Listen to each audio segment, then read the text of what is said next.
I have wasted 8 hours of my life to play through this thing.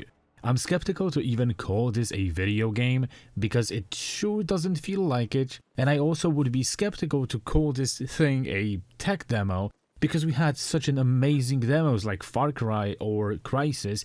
Yes, both of these games were tech demos showcasing the Cry engine, and they were still great games. And I survived Dustborn, Mind's Eye, Gollum, Unknown 9 The Awakening, Dragon Age Veilguard, Suicide Squad Killed Justice League, even Skull and Bones, bro. But this game, it almost broke me, but I managed. For those who may not know, what is 1348 Ex Voto? So, this game, well, it's a piece of shit made by small studio in Italy, and we had great games come to us from Italy. Well, this isn't one of them. 1348 Ex Voto is a lesbian feminist lucid dream set in Middle Ages where Aeta, a bobcat chick, wants to be a knight, and she's chilling with her love called Bianca. Here you have Jennifer English, who was in big games like Baldur's Gate 3 and Expedition 33, saying this in a behind-the-scenes video. Come. I really passionately want to tell LGBTQ plus stories. How is that working out for you, huh? Not very well, I assume. But they also had this to say. There's lots about the character that I've never had the opportunity to play before. Ayata, she's slightly genderqueer in that, like, people mistake her for being a boy and a man, and she's like, yeah, great. And I would really want to ask Jennifer if she can actually list what is so uncommon and spectacular about Bianca in this game, because I kind of failed to see her point. None of the characters have any development, none of the characters have any personality. So, oh, and before anyone in here is going to call me a bigot, well, one of my favorite games is an indie game called Time Spinner.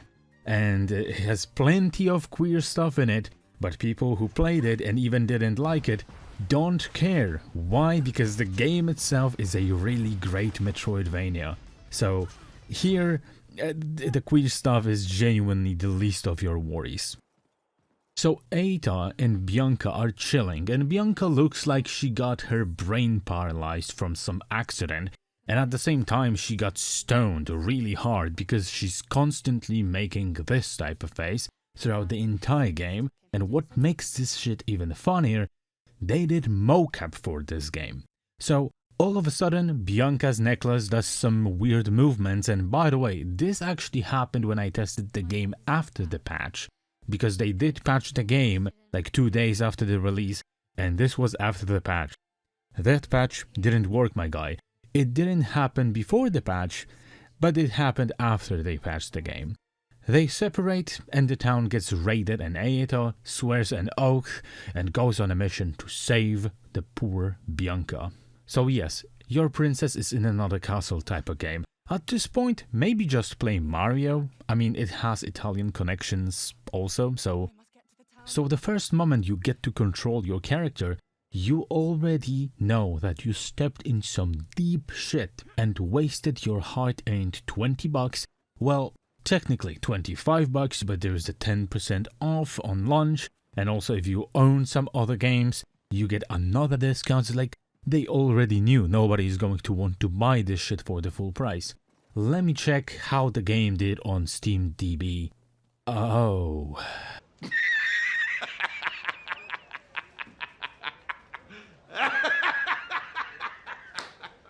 So the virtue signaling tweets on Twitter targeting other game called Knight's Path that got many views and many likes didn't really steer the people to buy your game. It's almost like Twitter isn't real life. Saying ain't so.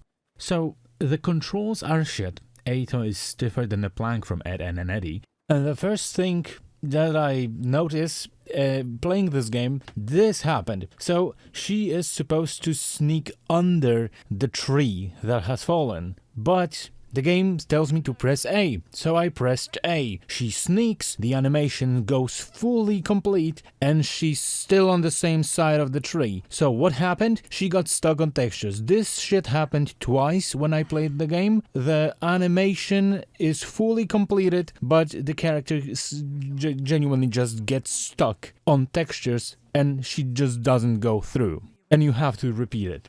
She holds clearly two-handed looking sword in one hand. Okay, let's calm down. How is the exploration in this game? Well, it's actually trash. And it's baffling how you just walk around the town and you can't really explore or loot anything. Sometimes there's food that can be picked up and you can refill your rations, and paper pages that allow you to upgrade your character. You want to have more health, paper pages. You want to have more rations, paper pages. You want to have more moves, paper pages. You want to learn how to parry in the game, paper pages. Come on. How does this even supposed to work? I fail to comprehend how does this work. But okay, so you run through the town. You cannot open any crates. You cannot destroy any barrels. There's nothing around this empty bitch.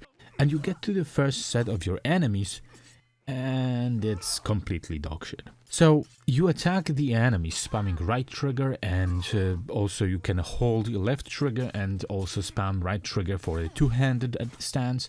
And you have your stamina bar, so if you hold the block for too long and you block too many attacks incoming, you get stunned for a slight second, but not too long, because modern audience don't know how to play video games. So it's like 2 seconds stun and you can actually play again.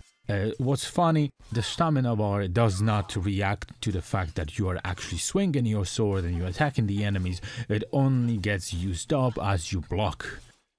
I don't know how that works, but it actually works in some devs' minds. So, all combat in this game goes down to spamming the attack button until you get the enemy stamina bar to 0, and then you can actually stagger them so you can attack them for a few seconds, because they are discombobulated for a moment, over and over and again and again and again, and this is shit that is getting repeated throughout the entire game from start to finish. All the encounters in this godforsaken game look exactly the same. The boss fights, however, there are 3 of those. They kinda look different because you have the stamina bar, you take that to 0, you watch the clash in a cutscene where they tell you to spam the right trigger button, and the second phase is genuinely exactly the same.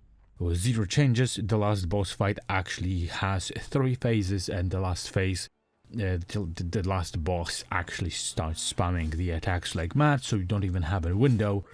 And the combat is straight up just broken and doesn't function as it was intended. There is a delay with your inputs.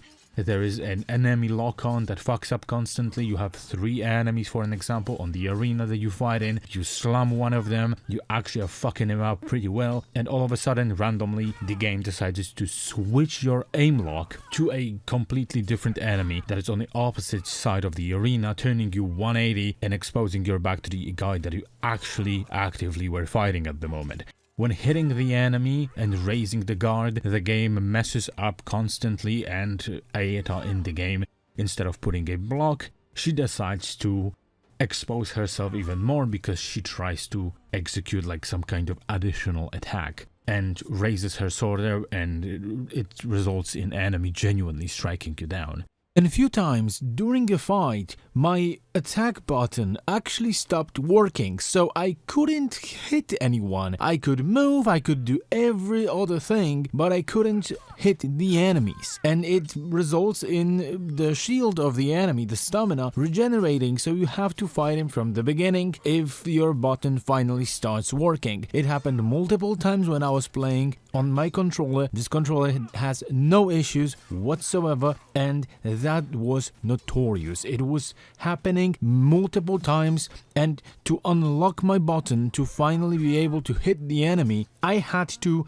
deflect the attack, like hold the guard or maybe parry, and then after like holding a guard and blocking like 3 incoming attacks, my button would finally start working again. And sometimes also my sword would just phase through the enemy and I wouldn't be able to hit him for like 3-4 times in a row. Genuinely, just the game doesn't register the hits all the time. It happened also multiple times. It was annoying as hell, and yeah, that shows how much of a like care went into this game.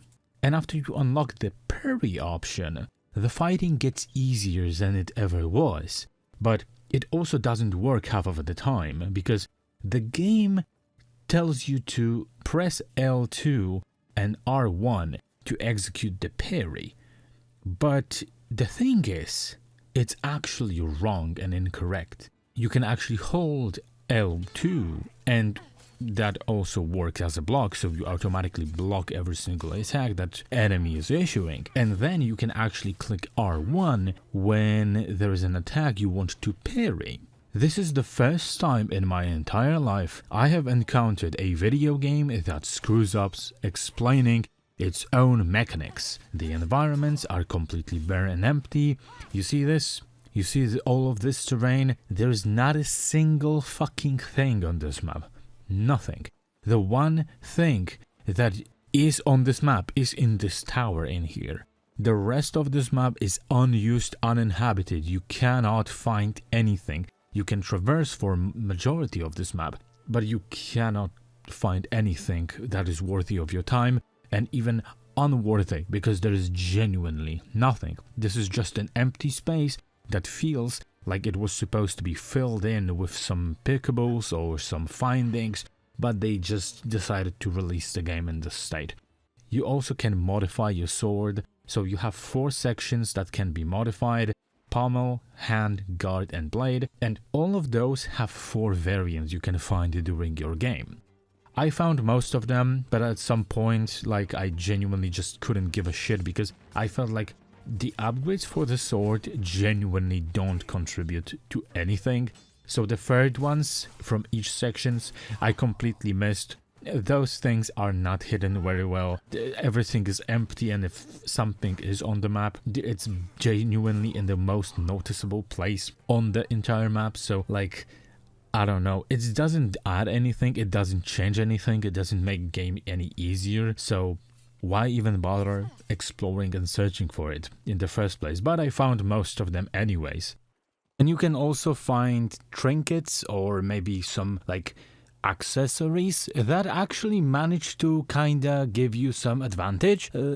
For an example, one of them allows you to like replenish 2 hearts with 1 ration of food, or for an example, if you execute like a perfect hit, then you are going to have your rations restored. So there are kinda like interesting ideas there. The problem is that this stuff is like, you can actually change this in the middle of the fight. So for an example, you are playing in the middle of the fight and you are on low HP, but you have your rations full. So let's say you start the fight with the 2 hearts being refilled when you are going to use up 1 ration. Okay, then you use up every single ration of yours and you don't have any rations left. So you can actually pause the game in the middle of the fight, change the trinkets, change the equipment to the other one, because you cannot wear them all at once. So you can change the equipment for the other one, and that's still okay to go, and your rations are getting refilled. And if you are going to refill your rations, then you are just going to switch it back again and heal yourself with 2 hearts, and you can switch it as long as you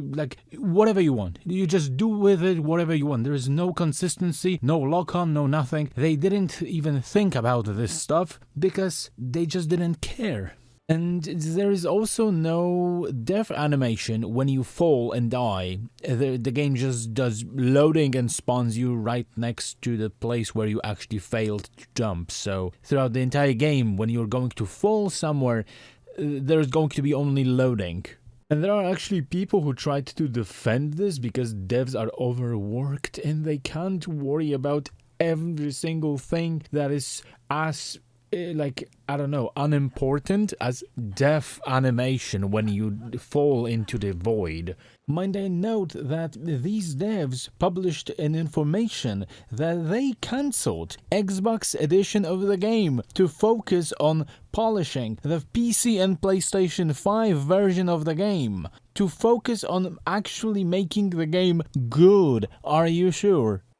So the story goes from the first area of the game, which is town, to bare rocks, which are empty, and in here, for an example, you cannot cross the river because it's like invisible wall, and few moments later you can pass through the river that is even deeper than that one. So yeah, they genuinely didn't want to bother modeling and coding what is behind the fucking river. After you finish the rocky part, you get to the cutscene, in which I genuinely don't know what was happening in this cutscene, because the game is so retarded that it actually ran 2 audio instances of the same dialogue at once. One normally, and the second one delayed 5 seconds, so I was greeted with this mess instead of some kind of a coherent dialogues. On the Brigante took your postulants. I want... We have common cause. I seek to rescue her and bring those responsible You to seek justice. vengeance. On the Brigante took your postulants. For your sake, though, I hope she still lives. Villains have no honor when it comes to women. Difference.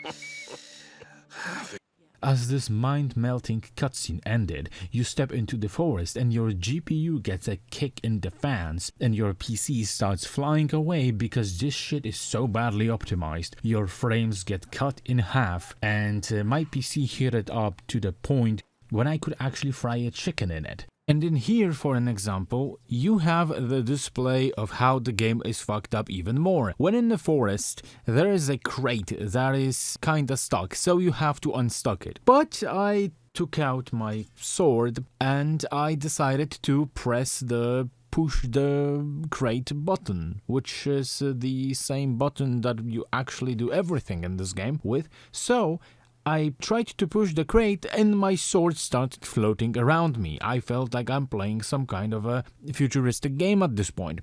Turns out that when this bug happened, I was unable to interact with the environment even in the slightest. Because in this section, I mean, you would think that you have to push off the beam of wood from the crate. No, you have to go and unstuck the branch that is keeping the wheel from turning, and you have to press the R2 button on this branch. She's going to rip it out. Basically, it looks like she's ripping it out from the wall. I mean, I don't know, maybe it would be even easier to push the fucking beam of the crate. Okay, whatever. And you get the crate unstuck, so you can actually push it and jump onto it, but I couldn't interact with anything. The only option that I had was like reload the last checkpoint, because genuinely everything fucked up. And later, when I was in the game, and there's this amazing elevator which you have to like climb up, and then you have to lower the elevator, push the crate onto it. Well, you don't even have to push the crate onto the elevator, because you can actually push the crate under the elevator, lower the elevator down, and the crate is going to magically phase through the elevator, and you can just not move from the top. You don't have to go down, you don't have to do anything at this point. You just have to lower it down and lower it up. This is genuinely magic in Middle Ages. And for the first time when I actually came to this wheel and I wanted to lower the elevator, I could not hit anything. The prompts weren't prompting. It wasn't working even when I tried pushing it. So I had to reload the save again, and then finally the game started working again. I finally arrived at my first boss fight, which is completely bullshit. I managed to get over it after like an hour of struggling with unresponsive controls. Next chapter, you encounter some man of the cloth, like a priest. And this priest basically claims that there is a girl named Bianca at their place in their order. So Our retarded protagonist claims that this has to be a different Bianca. So, of course, the guy was a total psycho, and in this moment everyone calls Aita a boy, by the way. So she finds something that belongs to Bianca in this very place that she was conversating with the padre, and she realizes that the psycho priest was actually right. So we go to the order, and as the audio in the cutscenes is now normal, the subtitles are fucked in the cutscenes for a change, and we get like 2 lines of the subtitles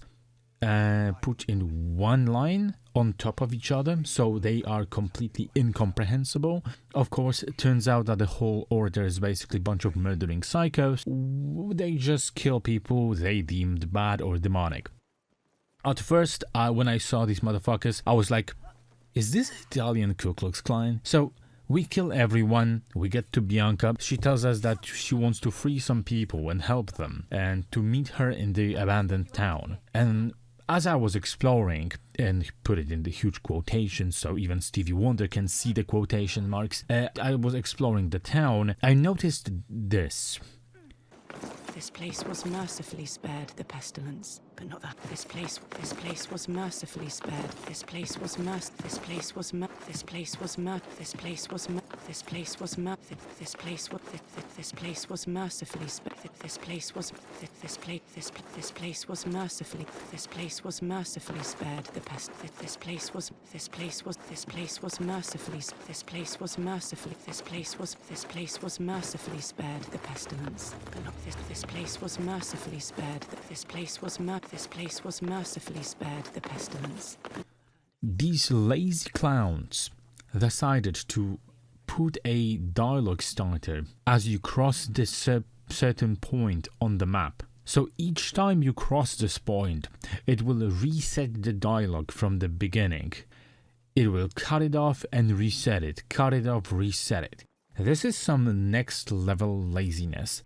So I get to the end, and Bianca isn't there, so we have to go to the Colosseum. Our retarded protagonist jumps off the cliff and resets all of our health we got, all our Russians to fucking 0. And I would actually understand cutting our health because she jumped off the cliff, but how the fuck did Russians go away? I have no idea. I was really pissed at this moment. I wanted to shut down the game and abandon it because everything that I have saved just went straight up to the trash can.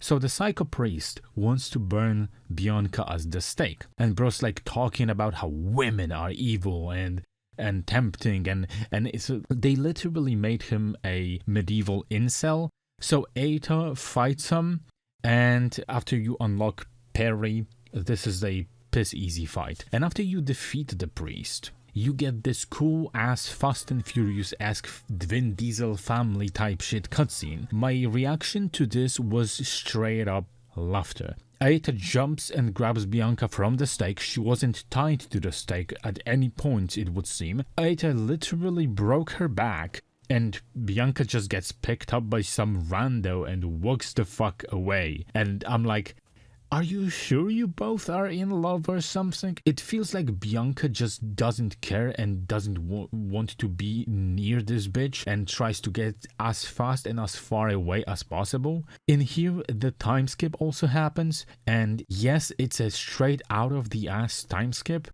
Aita is getting nursed back to health by some old dude, and she shaved sides of her head to look more like a 21st century type of gal in the Middle Ages. She's moving differently. So she sees the red smoke in the distance, and this is like the same red smoke she saw when her town was attacked. So she is like, I have to investigate. She sees the colors of the soldiers, and turns out this is genuinely exactly the same people who attacked her town. So we struggle to get through even more of the same combat, wishing that the game will finally end, but it just doesn't end, it keeps going. And at this point I decided to do maybe a little bit of exploration. So I went back to the camp, I roamed around, picked some food, some paper pages, some sword upgrade, and I was like, okay, I'm going to fight the enemies. I lost, and I went back 2 checkpoints. How? After analyzing what has happened, I come to the conclusion that this retarded video game actually did resave as I was roaming around the camp. So it redid already saved checkpoint, but not after I defeated every single guy in the camp. It redid the save point back in time, because the game doesn't even recognize at what time in your playthrough you are. So it genuinely took me back in time. Time travel shit in Middle Ages. Nice. But yeah, like, the devs didn't even try. Why? Because what retard would actually backtrack and explore in games like this? Turns out it was me, I'm that retard. So we finally defeat all of the soldiers. Soloing 6 motherfuckers at the same time. Target lock was fucking up constantly, Eta was getting stuck on textures, my camera was being pushed into the side objects by the enemies and I couldn't see shit, but I managed. Then we go to the final fortress. Destroyed and raided city. In here, there's also something that the game never told you to do. The mandatory cutting the rope to get the box down on the ground so you can actually climb the wall. This is the single and only instance when the game actually requires you to do that. And I found out about this because previously there is an optional one. If you want to get a sword pickup, you have a box hanging on the rope, and I was like, can I cut it down? And turned out, yes, I could cut it down. So I'm like, oh, so this box actually goes somewhere. But when? And I started searching for it. And this is the place where the game reset me back in time because this game fucked up checkpoints. So in this instance, you have a mandatory moment when you have to cut the rope. And this is the first and only instance. So I don't blame you if you, for an example, play this game and you actually don't know what to do because the game doesn't have anything that you can interact with, any environment, nothing destructible, but this fucking one single rope. And we go in, defeat more retarded soldiers, the same 4 types of soldiers we were dealing with the entire game. As I was progressing, I had one enemy on the floor and I was supposed to move up. So I approached the first enemy and I fight him, and my target lock-on darts towards the ceiling. Turns out the game decided to target the enemy that was 1 floor above me, resulting in me getting hit, and I was struggling to actually drag the lock-on down so I can actually engage with fight with the enemy that I'm currently fighting, because the second one wasn't even notified about me even being in this building. That was just a cherry on the top if it comes to how fucked up the target lock-on is in this game. And no, you cannot turn it off. There is no such an option. So we get to the castle, we see the woman's dress in the leader's quarters, and this shit actually spoils who the villain is. So you get so much food in this last section, so I even with the maximum food paper upgrades, I couldn't get all of it. So yes, the leader, the big baddie, yes, it's Bianca. So she led the enemies into the town and ran away. So she loved Ada so much that she didn't even try to save her from the enemies. The cutscenes are really painful. She's crying how bad she had in her life and how unfair everything was to her and how Ada had better than her. And my main fucking question during all of this is, how the hell did this bitch become a leader of an army that plunders cities and kills everyone and makes mass graves just by letting the invaders into the hometown at the beginning?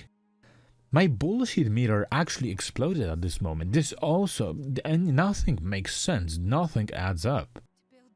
The fight with her is extremely easy in the first 2 phases. In the third one, she starts spamming the same attack over and over again to the point where you genuinely don't have the window to attack her. So, but if you have a parry and you discover how to use it properly, which is genuinely not listening to the devs who made this game, you end up defeating Bianca in no time. And after all of this struggle with this game, these clowns couldn't even give us a proper ending. Bianca looks at her sword laying down and Ada is simping for her and she just hesitates to strike her down. In it actually prompts you to press a button when Bianca asks if Aita is going to give her a hand. And the camera goes outside of the cathedral and someone died. There is a slash, there is a red on the screen, and we don't know who was killed. Choose your own ending type shit. If anyone wants to get this game for lesbian scissor action, there is none. No scissoring, no kissing, no nothing. In fact, this game presents lesbians in terrible light. At the same time, taking under consideration the ending of this shit, I mean, the demented incel priest was right? He wanted to burn Bianca alive because she was a demon, and turns out the priest was right. She was responsible for mass killing, mass graves, destroying cities, killing innocent people because she had bad in life, decided to become a mass murderer. Are you serious? So the priest priest gets elevated. Aita was battling thieves at the beginning of the game and beat the leader of these bandits. And he was like a chill dude who said that they actually do what they must to survive. Aita killed almost all of his men and they didn't do anything to her. And it turns out that the one that she was simping after was the big baddie, that everything that happened bad in Aita's life was because of this one woman. These people like to tell you how media illiterate you are because you don't like the shit they do. But looking at this story, I think that they are the illiterate ones. I looked at the credits, who was responsible for the shit. I was kinda shocked because the story is actually written by a woman, and I'd assume any woman with a common sense would actually feel insulted at this portrayal of women in any type of media. I kinda assumed that it was like two liberal white dudes with goatees. This is despicable. The entire game sucks. It doesn't work. I've survived some of the most horrendous games in my life because I get pleasure from finishing terrible games. And this game actually almost broke me. I was this close to actually shutting it down and never finishing this game because it was so bad. It's so broken. It's almost unplayable. I couldn't believe how badly it ran on my PC, how hot my PC was when I was playing it. Resident Evil 9 didn't make my PC this hot as this game did. And those graphics, those pop-ins, how is this shit so ugly? This is supposed to be Unreal Engine 5. I thought like chickens in the hen would actually create better looking game using this engine. Maybe it would still run like shit because, you know, it's Unreal Engine 5, but it would look better. Fucking up stuff like audio and subtitles? How the fuck do you fuck up subtitles in a video game in 2026? Explain, please, elaborate. Do not buy this game. Do not even buy this game as a joke. Just don't. It stops being funny after like 2 hours, and after this 2 hours, you still have like 3-4 hours to go, and I actually managed to play it 8 hours because I had such a problems with like fighting system in this game. But after 2 hours of laughter, there's just sadness, tears. And the one more time when you're going to laugh after this 2 hours is just Fast and Furious safe cutscene.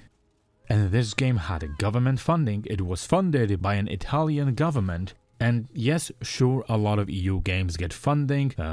Expedition 33, Alex, all sorts of games. Because in EU, you get like fundings for art, okay? And video games fall under art creation. But this isn't art. This isn't even a video game. Hell, this isn't even a tech demo. Just let this game lose its money with its 20k likes on Twitter and 400 players.